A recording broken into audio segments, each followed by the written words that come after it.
राज्यपाल सोने के पिंजरे में निवास करने वाली चिड़िया के समान है। ये शब्द किसने कहे थे? तो ये शब्द देश की पहली महिला राज्यपाल सरोजिनी नायडू ने कहे थे। सरोजिनी नायडू ने कहा था कि राज्यपाल सोने के पिंजरे में निवास करने वाली एक चिड़िया के समान होता है। अगला प्रश्न है कि किसकी अनुमति के बिना राज्य की विधानसभा में कोई भी धन विधेयक पास नहीं हो सकता? तो वह है राज्यपाल की अनुमति के बिना पेश नहीं होता।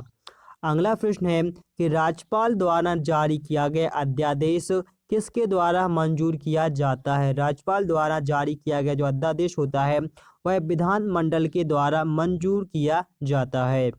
राज्य सरकार को कौन भंग कर सकता है? राज्य सरकार को वहाँ राज्य का राज्यपाल भंग कर सकता है। उच्च न्यायालय के न्यायाधीश की नियुक्ति कौन करता है? उच्च न्यायालय के जो न्यायाधीशों की नियुक्ति है वह देश का राष्ट्रपति के द्वारा की जाती है। उच्च न्यायालय को न्यायाधीश कितनी आयु तक अपने पद पर रह सकता है? उच्च न्यायालय का जो न्यायाधीश होता है यह कितनी आयु तक अपने पद पर रह सकता है? तो यह 65 वर्ष की आयु तक अपने पद पर रह सकता है। उच्च न्यायालय में प्रथम महिला मुख्य न्यायाधीश कौन थी? उच्च न्यायालय में जो प्रथम महिला मुख्य न्यायाधीश थी वह थी श्रीमती लीला सेठ। श्रीमती लीला सेठ थी। किसी न्यायाधीश को एक न्यायालय से दूसरे न्यायालय में भेजने का अधिकार किसके पास है? तो किसी भी न्यायाधीश को एक न्यायालय से दूसरे न्यायालय में भेजने का जो अधिकार है वह है राष्ट्रपति के पास। राष्ट्रपति के पास होता है।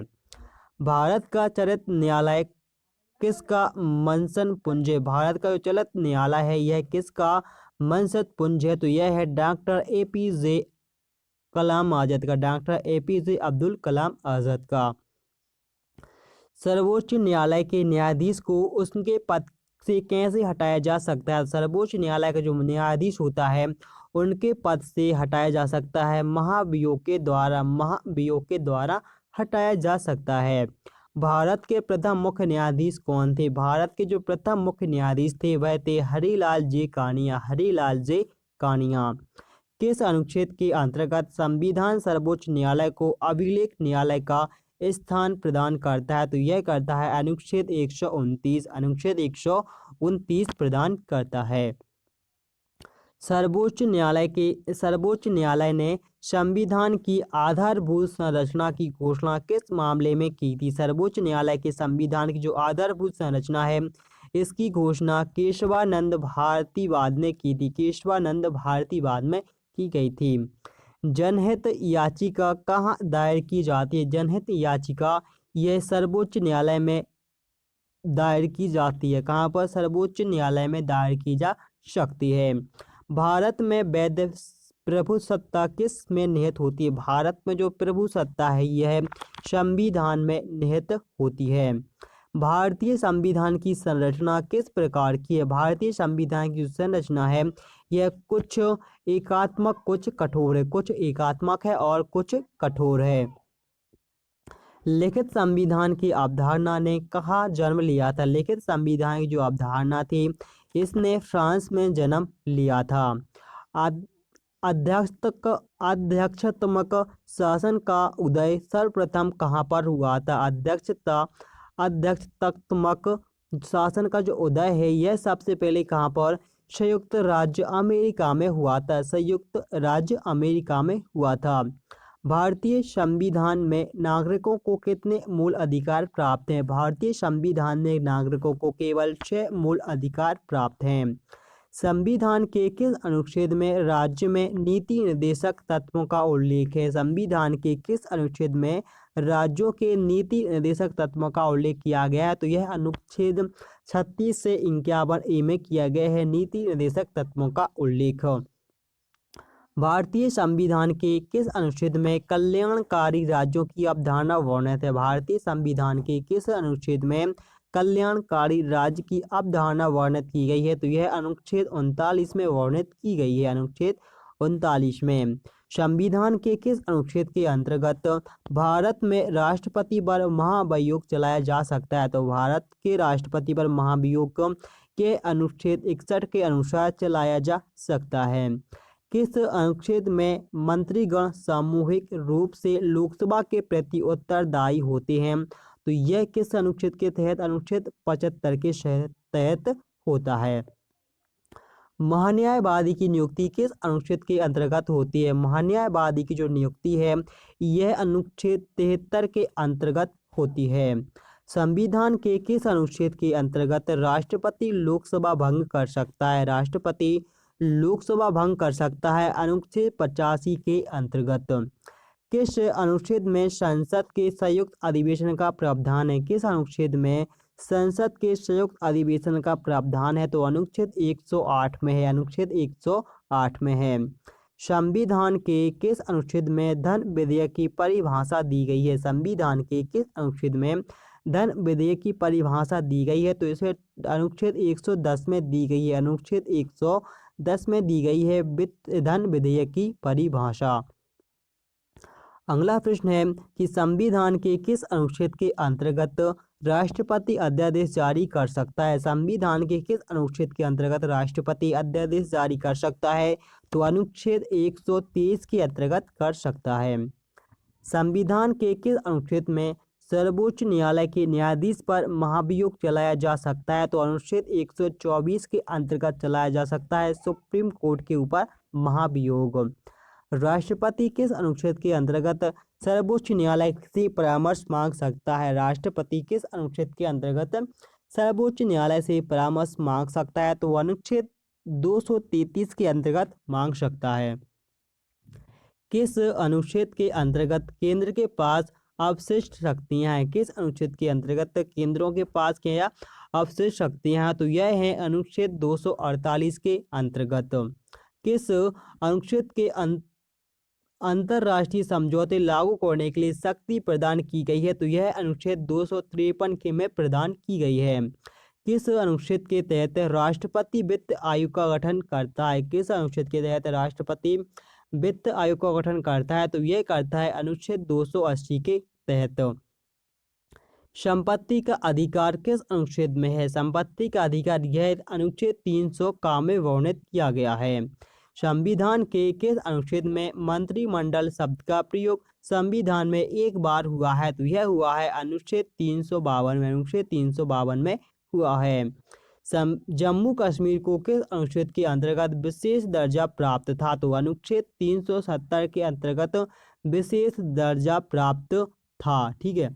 इसके बाद अगला प्रश्न है कि अनुच्छेद 356 का संबंध किससे है? अनुच्छेद 356 का संबंध है राष्ट्रपति शासन से। राष्ट्रपति शासन से यानी अनुच्छेद 356 के तहत किसी राज्य में राष्ट्रपति शासन लगा सकता है। भारतीय संविधान में समानता का अधिकार 5 अनुच्छेदों द्वारा प्रदान किए गए हैं। तो यह है अनुच्छेद 14 से 18। 14 से 18 में किसके संविधान समानता का अधिकार दिया गया है। संविधान के किस अनुच्छेद में मूल कर्तव्यों का उल्लेख किया गया है? संविधान के किस अनुच्छेद में मूल कर्तव्यों का उल्लेख किया गया है? तो अनुच्छेद 51 का में किए गए हैं मूल कर्तव्यों का उल्लेख। किस अनुच्छेद के अंतर्गत उपराष्ट्रपति पद की व्यवस्था की गई है? तो अनुच्छेद 63 के अंतर्गत उपराष्ट्रपति के पद की व्यवस्था की गई है। वित्तीय आपात की घोषणा किस अनुच्छेद के अंतर्गत होती है? वित्तीय आपात की जो घोषणा है यह अनुच्छेद 360 के अंतर्गत होती है। राष्ट्रीय पिछड़ा आयोग का गठन किस अनुच्छेद के अंतर्गत किया जाता है? राष्ट्रीय पिछड़ा आयोग का गठन यह अनुच्छेद 340 के अंतर्गत किया जाता है। अनुच्छेद 340 के अंतर्गत किया जाता है। किस अनुसूची में केंद्र व राज्यों के बीच शक्तियों के बंटवारे का वर्णन है? किस अनुसूची में केंद्र व राज्यों के बीच शक्तियों का बंटवारा है? तो 7वीं अनुसूची में किया गया है। 7वीं अनुसूची में राज्य एवं केंद्र में शक्तियों का बंटवारा वर्णन किया गया है। संवर्धित सूची किस राज्य में संबंधित नहीं है? तो संवर्धित जो सूची थी यह जम्मू कश्मीर राज्य से संबंधित नहीं थी, लेकिन अब यह हो गई है। अगला प्रश्न है कि 75वें संशोधन में कौन सी अनुसूची जोड़ी गई थी? तो 75वां जो संशोधन हुआ था उसमें 11वीं अनुसूची जोड़ी गई थी और 11वीं अनुसूची में को क्या जोड़ा गया था? तो पंचायती राज को या ग्राम पंचायत जोड़ी गई थी। पंचायती राज संस्था के निर्वाचन हेतु कौन उत्तरदायी होता है? तो पंचायती राज जो संस्थाएं हैं इनके चुनाव या निर्वाचन के लिए राज्य निर्वाचन आयोग उत्तरदायी होता है। राज्य निर्वाचन आयोग उत्तरदायी होता है। भारत में पंचायती राज अधिनियम कब लागू हुआ था? तो भारत में जो पंचायती राज अधिनियम है यह 25 अप्रैल 1993 को लागू हुआ था। 25 अप्रैल 1993 को। सर्वप्रथम पंचायती राज व्यवस्था कहाँ लागू हुई थी? सबसे पहले पंचायती राज व्यवस्था यह नागौर राजस्थान में लागू हुई थी। राजस्थान में पंचायती राज व्यवस्था कहाँ पर लागू हुई थी? तो राजस्थान में जो पंचायती राज व्यवस्था है यह सबसे पहले 1959 में लागू हुई थी। अगला प्रश्न है कि पंचायती राज संस्था के संगठन के 2 स्तर होते हैं, उनका सुझाव किसने दिया था? तो यह दिया था अशोक मेहता समिति ने दिया था। पंचायती राज संस्था संगठन के 2 सदस्य होने का सुझाव अशोक मेहता समिति ने दिया था। पंचायत स्तर पर राज्य सरकार का प्रतिनिधित्व कौन करता है? पंचायत स्तर पर राज्य सरकार का जो प्रतिनिधित्व है वह ग्राम प्रधान यानी कि सरपंच करता है। कौन करता है? सरपंच करता है। पंचायती राज विषय किस सूची में वर्णन किए गए हैं? पंचायती राज की जो विषय सूची है यह राज्य सूची में वर्णित किए गए हैं। किस संशोधन के में महिलाओं के लिए ग्राम पंचायत में 1/3 सीटें आरक्षण की गई हैं? तो वह 73वें संविधान संशोधन में किए गए हैं। 73वें संविधान संशोधन में। पंचायत चुनाव के लिए उम्मीदवार की आयु कितनी होनी चाहिए? पंचायती चुनाव के लिए उम्मीदवार की आयु 21 वर्ष होनी चाहिए। पंचायती राज संस्था अपनी निधि हेतु किस पर निर्भर करती है? पंचायती राज संस्था अपनी निधि हेतु सरकारी अनुदान पर निर्भर करती है। सरकारी अनुदान पर निर्भर करती हैं। एक विकास खंड पर पंचायत समिति कैसी होती है? एक विकास खंड पर जो पंचायती समिति है वह एक प्रशासनिक अभिकरण होती है। प्रशासनिक अभिकरण होती है। भारत में पहला नगर निगम कहाँ स्थापित हुआ था? भारत में जो पहला नगर निगम है यह चेन्नई में स्थापित हुआ था। कहाँ पर? चेन्नई तमिलनाडु में स्थापित हुआ था। ग्राम पंचायतों की आय का स्रोत क्या है? ग्राम पंचायतों की जो आय का स्रोत है वह है मेला व बाजार। मेला व बाजार। किस राज्य में पंचायती राज प्रणाली नहीं है? किस राज्य में पंचायती राज प्रणाली नहीं है? तो यह है अरुणाचल प्रदेश में। अरुणाचल प्रदेश में क्या नहीं है? पंचायती राज प्रणाली लागू नहीं है। पंचायती राज प्रणाली में ग्राम पंचायत का जो गठन किया जाता है यह किया जाता है ग्राम स्तर पर किया जाता है। पंचायती राज संस्था का कार्यकाल कितना होता है? तो पंचायती राज संस्था का जो कार्यकाल है यह होता है 5 वर्षों का होता है। कितने वर्षों का? 5 वर्षों का होता है। 73वें संविधान संशोधन में पंचायती राज संस्थाओं के लिए किस प्रकार के चुनाव का प्रावधान किया गया है? तो इसमें किया गया है प्रत्यक्ष एवं गुप्त मतदान। प्रत्यक्ष एवं गुप्त मतदान चुनाव प्रणाली का प्रावधान किया गया है। पंचायत के चुनाव हेतु निर्णय कौन लेता है? तो पंचायत के चुनाव हेतु जो निर्णय लिए जाते हैं यह राज्य सरकार लेती है। क्या कौन लेते हैं? राज्य सरकार। अगला प्रश्न है कि पंचायत समिति की गठन किस स्तर पर होती है? पंचायत समिति का जो गठन है यह प्रखंड स्तर पर होता है। प्रखंड स्तर पर होता है। संविधान सभा का स्थायी अध्यक्ष कौन है? संविधान सभा का स्थायी अध्यक्ष कौन है? डॉक्टर राजेंद्र प्रसाद हैं। डॉक्टर राजेंद्र प्रसाद। संविधान सभा का अस्थायी अध्यक्ष कौन है? संविधान सभा का अस्थायी अध्यक्ष कौन? डॉक्टर सच्चिदानंद सिन्हा होता है। डॉक्टर सच्चिदानंद सिन्हा हैं। संविधान सभा की प्रारूप समिति के अध्यक्ष कौन थे? संविधान सभा की प्रारूप समिति के अध्यक्ष डॉक्टर भीमराव अंबेडकर थे। डॉक्टर भीमराव अंबेडकर थे।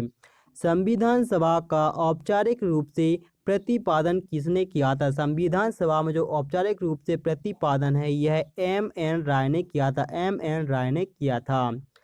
भारत में संविधान सभा गठित करने का जो आधार है वह क्या था? तो वह कैबिनेट मिशन योजना थी। कैबिनेट मिशन योजना। संविधान सभा में किस देशी रियासत के प्रतिनिधि में भाग नहीं लिया था? तो वह हैदराबाद देशी रियासत ने के प्रतिनिधि ने भाग नहीं लिया था। 161वीं प्रश्न है कि वी आर अम्बेडकर कहाँ से संविधान सभा से निर्वाचित हुए थे। वी आर अम्बेडकर यह बंगाल से निर्वाचित होकर आए थे। संविधान सभा का संवैधानिक सलाहकार किससे नियुक्त किया गया था। संविधान सभा का जो संवैधानिक सलाहकार था यह बी.एन. राव को नियुक्त किया गया था। बी.एन. राव को नियुक्त किया गया था। संविधान सभा की प्रारूप समिति का गठन कब हुआ था। संविधान सभा की जो प्रारूप समिति है इसका गठन हुआ था 29 अगस्त 1947। 29 अगस्त 1947 को हुआ था। संविधान की प्रारूप समिति के समक्ष प्रस्तावना का जो प्रस्ताव है यह किसने रखा था। तो यह रखा था जवाहरलाल नेहरू ने रखा था। जवाहरलाल नेहरू ने रखा था। भारत में किस राज्य के लोगों को दोहरी नागरिकता प्राप्त है। भारत में किस राज्य के नागरिकों को दोहरी नागरिकता प्राप्त थी। तो यह थी जम्मू कश्मीर राज्य को। जम्मू कश्मीर राज्य को। मौलिक अधिकार कितने हैं। तो मौलिक अधिकार की संख्या है 6। संविधान में कितने मूल कर्तव्यों का उल्लेख किया गया है। संविधान में कितने मूल कर्तव्यों का उल्लेख किया गया है। तो टोटल 11 मूल कर्तव्यों का उल्लेख किया गया है। संघीय कार्य प्रणाली की शक्ति किसमें निहित है। संघीय कार्य प्रणाली की जो शक्ति है यह राष्ट्रपति में निहित होती है। राष्ट्रपति और उपराष्ट्रपति के चुनाव संबंधी विवाद कौन सुलझाता है। राष्ट्रपति और उपराष्ट्रपति के चुनाव संबंधी जो विवाद होते हैं वह सर्वोच्च न्यायालय सुलझाता है। सर्वोच्च न्यायालय सुलझाता है। उपराष्ट्रपति के चुनाव में उम्मीदवार के नामांकन के लिए निर्वाचित मंडल में कम से कम कितनी अनुमोदन आवश्यक है। तो कम से कम 20 सदस्यों का होना या उम्मीदवार का होना आवश्यक है। उपराष्ट्रपति के चुनाव संबंधी विवाद को कौन देखता है। उपराष्ट्रपति के चुनाव संबंधी जितने भी विवाद होते हैं उनको सर्वोच्च न्यायालय देखता है। सर्वोच्च न्यायालय देखता है। उपराष्ट्रपति का कार्यकाल कितने वर्ष का होता है। उपराष्ट्रपति का जो कार्यकाल है यह 5 वर्षों का होता है। उपराष्ट्रपति पद हेतु कम से कम कितनी आयु आवश्यक होती है। तो उपराष्ट्रपति के पद के लिए कम से कम 35 वर्ष की आयु होनी चाहिए। उपराष्ट्रपति को किस सम्मान वेतन मिलता है। उपराष्ट्रपति को किसका समान वेतन मिलता है। तो लोकसभा अध्यक्ष के समान वेतन उपराष्ट्रपति को दिया जाता है। भारतीय संविधान के अनुसार भारत का प्राथमिक नागरिक कौन होता है। भारतीय संविधान के अनुसार भारत का जो प्रथम नागरिक है वह देश का राष्ट्रपति होता है। देश का राष्ट्रपति होता है। भारत की तीनों सेना का सर्वोच्च सेनापति है वह कौन है। भारत की तीनों सेना को सर्वोच्च सेनापति है वह है देश का राष्ट्रपति। भारत के राष्ट्रपति पद के लिए उम्मीदवार की न्यूनतम आयु कितनी होनी चाहिए। भारत के राष्ट्रपति पद के लिए जो उम्मीदवार की न्यूनतम आयु है वह 35 वर्ष होनी चाहिए। 35 वर्ष होनी चाहिए। राष्ट्रपति का चुनाव किस पद्धति के द्वारा होता है। राष्ट्रपति का चुनाव किस पद्धति के द्वारा होता है। तो यह समानुपातिक प्रतिनिधित्व एवं एकल संक्रमणीय प्रणाली के द्वारा होता है। समानुपातिक प्रतिनिधित्व एवं एकल संक्रमणीय प्रणाली के द्वारा देश के राष्ट्रपति का चुनाव होता है। भारत के राष्ट्रपति का चुनाव कौन संचालित करता है। भारत के जो राष्ट्रपति का चुनाव है इसका संचालन कौन निर्वाचन आयोग करती है। निर्वाचन आयोग करता है। मौलिक अधिकारों में संशोधन का अधिकार किसके पास है। मौलिक अधिकारों में संशोधन का जो अधिकार है वह केवल संसद को ही प्राप्त है। किस बात में संसद को मौलिक अधिकारों में संशोधन का अधिकार दिया गया है। तो यह दिया गया है केशवानंद भारतीवाद में। केशवानंद भारतीवाद में मौलिक अधिकारों में संशोधन करने का अधिकार प्राप्त दिया गया है। कौन सा मूल अधिकार है जिसे विदेशी नागरिकों को प्राप्त नहीं है। कौन से मूल अधिकार जो विदेशी नागरिकों को प्राप्त नहीं है। तो अभिव्यक्ति की स्वतंत्रता का अधिकार। अभिव्यक्ति की स्वतंत्रता का अधिकार प्राप्त नहीं है। 6 वर्ष से 14 वर्ष की आयु तक शिक्षा का अधिकार कैसा अधिकार है। 6 वर्ष से 14 वर्ष की आयु की जो शिक्षा का अधिकार है यह एक मूल अधिकार है। कैसा है। मूल अधिकार है। वी आर अम्बेडकर डॉक्टर वी आर अम्बेडकर ने किसे संविधान का हृदय एवं आत्मा की संज्ञा दी थी। वी आर अम्बेडकर ने किसे संविधान का हृदय एवं संविधान की आत्मा की संज्ञा दी थी, तो वह दी थी संवैधानिक उपचारों के अधिकार को। संवैधानिक उपचारों के अधिकार को B.R. अम्बेडकर ने संविधान का हृदय एवं संविधान की आत्मा कहा था। तो दोस्तों इसी के साथ यह वीडियो यहीं पर समाप्त होता है। यदि वीडियो आपको पसंद आया हो तो प्लीज़ वीडियो को लाइक करें, शेयर करें और चैनल शिक्षा एकेडमी को सब्सक्राइब करना ना भूलिए। तो चलिए दोस्तों मिलते हैं अगले नेक्स्ट वीडियो में, तब तक के लिए दोस्तों बाय।